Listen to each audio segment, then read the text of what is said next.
তো এসএসসি যেটো নতুন ৰিকুৱাৰমেণ্ট আহিছে ষ্টাফ সিলেকশন কমিশনৰ ফালৰ পৰা তো এই ৰিকুৱাৰমেণ্টৰ কেনেকুৱা ধৰণৰ আপলোড প্ৰসেস হ'ব সিগনেচাৰ ফটো কি লাগিব তাৰ বিষয়ে আজি এই ভিডিঅ'টোত জনাম তো ফটো আৰু সিগনেচাৰৰ যিখিনি ইম্পৰ্টেন্ট কথা সাইজ হাইট ওয়েট গোটেইখিনি আজি এই ভিডিঅ'টোত আলোচনা কৰিম কোনটো ৰাইট হ'ব কোনটো ৰং হ'ব স্টেপ বাই স্টেপ আজি ভিডিঅ'টো চাওক তো প্ৰথম কথা আমি ফটোৰ সিগনেচাৰৰ বিষয়ে আলোচনা কৰিম যেটো আপোনালোকে একসেপ্টেবল হ'ব কোনটো নন একসেপ্টেবল হ'ব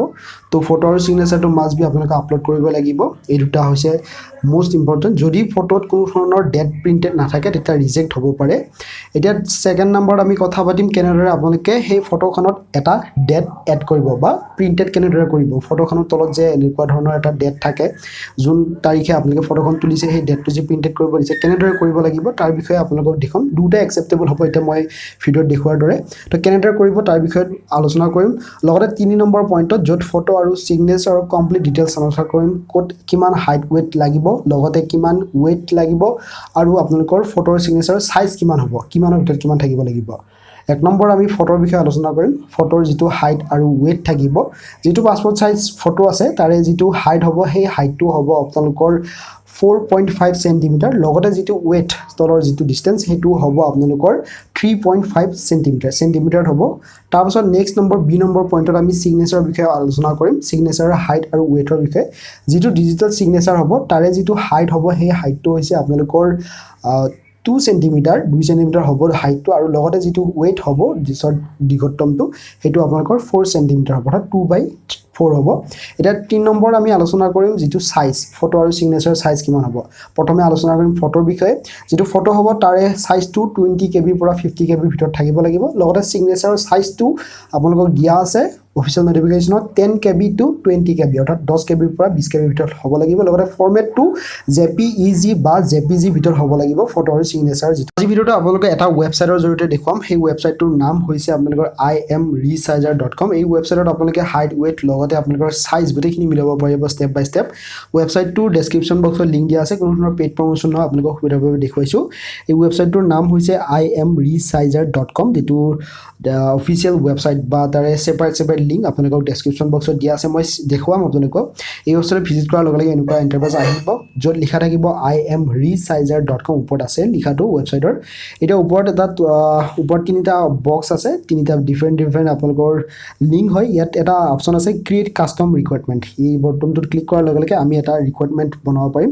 ডিপিআই অৰ্থাৎ ফটোৰ যেটো কোৱালিটি এটো আপোনালোকে 70 বা 72 ৰাখিব পাৰে এটা এটা কোৱালিটি হয় ফটোৰ তাৰ পাছত তলত আছে পিক্সেল যেটো আমি সেন্টিমিটাৰত বিচাৰিছো সেইভাবে আমি cm টো সিলেক্ট কৰিম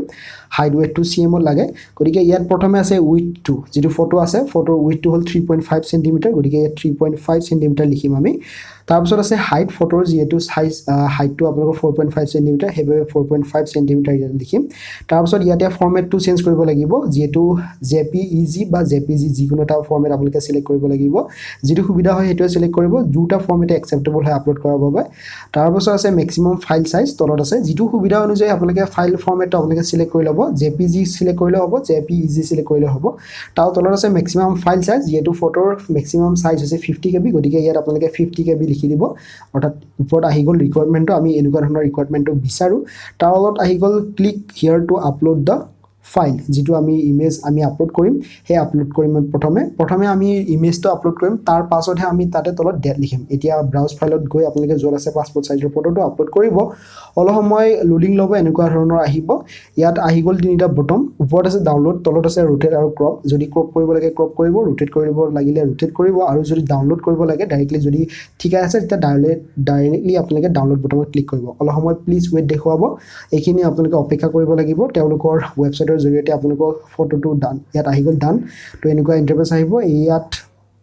আমি যেটো ইমেজৰ নামটো এটো ৰিনেম কৰি দিছো আপোনালোকে দিলেও দিব নিদিলেও নাই মই জাস্ট সুবিধাৰ বাবে SSC বুলি লিখিছো আৰু ডাউনলোড বটনত ক্লিক কৰি দিছো ডাউনলোড বটনত ক্লিক কৰাৰ লগে লগে ডাউনলোড হৈ যাব যেটো আমাৰ ফটোখন ডাউনলোড বক্সত পাই যাব আপোনালোকে ইয়াত চাব আহি গল ফটোখন সেই ফটোখনত আপোনালোকে ক্লিক কৰিব ওপৰত তিনিটা ডটত ক্লিক কৰি ওপেন উইথ মাৰিব ওপেন উইথত আপোনালোকে ক্লিক কৰি যিকোনো এটা ফটো এডিট কৰা সফটওয়্যাৰ এটা আছে ডেফিনেটলি সকলোৰ মোবাইলত মোৰ মোবাইলত আছে স্ন্যাপচিট গতিকে স্ন্যাপচিটটো সুবিধাজনক গতিকে আহি গল এতিয়া টুলছত গৈ যাম আমি টুলছত গৈ আপোনালোকে টেক্সট যেটো অপচন আছে টেক্সটত ক্লিক কৰিব টেক্সটত ক্লিক কৰাৰ লগে লগে এনেকুৱা ধৰণৰ এডিট ষ্টাইল আহিব বিভিন্ন ধৰণৰ টেক্সটৰ ষ্টাইল আমি ইয়াত এটা টেক্সট ষ্টাইল আছে এম কিবা 3 বুলি M3 বুলি সেইটো সিলেক্ট কৰিম তাৰপিছত ডাবল ক্লিক কৰিম ইয়াতে যেটো ডেটত আপোনালোকে ফটোখন প্ৰিন্টেড কৰিব বিচাৰে সেইটো ডেটটো লিখি দিব মই ইয়াত 01/01/2021 লিখিছো এক্সাম্পলৰ বাবে আপোনালোকে 7 লিখিব কাৰণ যেটো জুলাই মাহত ফটোখন তুলিব লাগিব গতিকে ইয়াত আহি গল এনেকুৱা ধৰণৰ এক্সাম্পল লিখো তাৰপিছত সেভ কৰিম এক্সপোৰ্ট বটমত গৈ এতিয়া ফটোখন সেভ হল এতিয়া মই আপোনালোকক দেখুৱাম সেই ফটোখনৰ হাইট ওয়েট আৰু কিমান সাইজ হৈছে মই আপোনালোকক দেখুৱাই দিছো তাৰ পিছত আপোনালোকক দেখাম সিগনেচাৰ সেম প্ৰসেস হ'ব সিগনেচাৰ এখন হৈছে আমাৰ ইমেজ ইয়াত চাব ইয়াত পিক্সেলত দেখুৱাইছে যেতিয়া আমি সেন্টিমিটাৰ পিক্সেলত কনভাৰ্ট কৰিম তেতিয়া এনেকুৱা দেখুৱাব আৰু আপোনালোকে সাইজটো চাব 38 নে কিবা দেখুৱাইছে অৰ্থাৎ 50 KB তলতে আছে গতিকে এটো আপলোড হ'ব তাৰ পিছত নেক্সট সেম প্ৰসিজাৰতে আপোনালোকে নিজৰ সিগনেচাৰটো আপলোড কৰিব পাৰিব আকৌ যাব ক্ৰিয়েট কাস্টম ৰিকোয়াৰমেন্ট ইয়াত গৈ আপোনালোকে DPI টো সিলেক্ট কৰিব 72 বা 70 যিকোনো এটা লিখি দিব ইমেজৰ কোৱালিটি তাৰ পিছত পিক্সেলটো আমি নালাগে সেন্টিমিটাৰ কৰিম তাৰপিছত যেটো সিগনেচাৰৰ উইডথ হ'ল 4 সেন্টিমিটাৰ আৰু হাইটটো হ'ল 2 সেন্টিমিটাৰ গতিকে আমি দুটা অনুযায়ী লিখিম তাৰপিছত ফৰমেটটো ইয়াত JPG বা JPEG সিলেক্ট কৰিম তাৰপিছত যেটো ম্যাক্সিমাম ফাইল সাইজ যেটো সিগনেচাৰৰ ম্যাক্সিমাম ফাইল সাইজ হৈছে 20 KB গতিকে 20 লিখি দিম 20 লিখাৰ পাছত তলত আপোনালোকৰ চুজ ফাইল অপচন আহিব অৰ্থাৎ ইমেজ আপলোড কৰা বটম এটা আহিব তাৰে আগতে কি কৰিব যেটো ওপেন লিংক আছে তাতে ক্লিক কৰি এনেকুৱা ইন্টাৰফেস আহিব ইয়াত আপোনালোকে কি কৰিব ক্লিক হিয়াৰ টু আপলোডত ক্লিক কৰিব যত আপোনালোকৰ সিগনেচাৰটো থৈ দিয়া আছে সেই ফাইলটো চুজ কৰিব মন কৰিব ডেসক্ৰিপচন অলসো লিংক দিয়া আছে আপোনালোকে কোনো ধৰণৰ লিখিব নালাগে হাইট আৰু ওয়েট মিলাই আপোনালোকৰ ফটো আৰু সিগনেচাৰৰ বাবে ডিফাৰেন্ট দুটা লিংক দি থৈ দিছো তাতে ক্লিক কৰিলে ডাইৰেক্টলি ফটোখন আপলোড কৰিলে হৈ যাব একদম সিম্পল স্টেপ হয় এতিয়া যেতিয়া সিগনেচাৰটো হৈ গল এতিয়া আমি কি কৰিম ক্ৰপ কৰিব লাগিলে ক্ৰপ কৰিম ৰোটেট কৰিব লাগিলে ৰোটেট কৰিম যদি কোনো একো দৰকাৰ না থাকে তেতিয়ালে ডাউনলোড বটমত ক্লিক কৰিম ডাউনলোডত ক্লিক কৰাৰ লগে লগে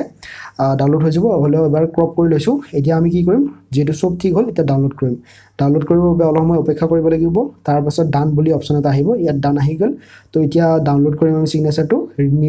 ৰিনেম কৰি লম যেটো সিগনেচাৰ হয় ফুল হৈ যাব পাৰে গতিকে সিগনেচাৰ বুলি লিখি ললো আৰু ডাউনলোড বটনত ক্লিক কৰি লৈছো এতিয়া আপোনালোকক চাব পাৰে যেতিয়া সিগনেচাৰটো আপলোড কৰিছিলো তেতিয়া কেনেকুৱা আছিল DPI বা সাইজ কিমান আছিল আৰু ডাউনলোড কৰাৰ পাছত কিমান হ'ল এতিয়া 4 cm 2 cm তাৰ পিছত সাইজটো 20 KB তলতে আছে একদম সুবিধা অনুযায়ী হ'ব এতিয়া ডাইৰেক্টলি ফটো আৰু সিগনেচাৰটো আমি অনলাইনত আপলোড কৰিব পাৰিম অনলাইনৰ স্টেপ বাই স্টেপ আপোনালোকক দেখুৱাইছে ভিডিওটো ডেসক্ৰিপচন বক্সত দিয়া আছে যদি চোৱা নাই এতিয়া যেটো মোৰ ভিডিও আছে সেই ভিডিওটো ডেসক্ৰিপচন বক্সত সিগনেচাৰ লিংক আৰু ফটো লিংক বুলি দুটা লিংক আছে সেই লিংকটোত ক্লিক কৰিলে ডাইৰেক্টলি ওপেন হ'ব আৰু তাতে গৈ আপোনালোকে আপলোড কৰিলে আপোনালোকৰ যিখন ফটো আৰু সিগনেচাৰ SSC আপলোড কৰাৰ নিচিনাকৈ আহি যাব ভিডিওটো চোৱাৰ বাবে বহুত বহুত ধন্যবাদ আৰু এই ভিডিওটো শেয়াৰ